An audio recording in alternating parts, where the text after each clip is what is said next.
And somebody will say this is amazing. Yeah. But you cannot create this in what you were saying.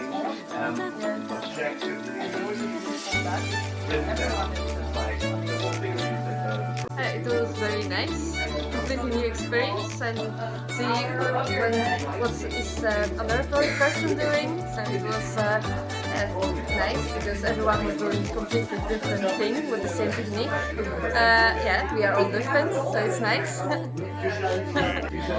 thought it was a wonderful experience. It was super nice to see everyone and Sarah's family, be able to talk openly about what's stressing us, how we relieve that stress, but also get to reconnect with our creative side and be able to see what everyone else does, because everything is super beautiful. And this painting experience? It was super nice seeing Sunita's instructions and how she connects with colors and how she expresses that to a wider visual. And really being able to connect with technicalities and seeing what comes out on the canvas, because you never know what is going to come out. Thank you. It was a very, I would say, freeing experience. I got to work, I don't know, without sort of any repercussions. It was very nice. Get to experience just, I don't know, enjoying the process. It was very nice.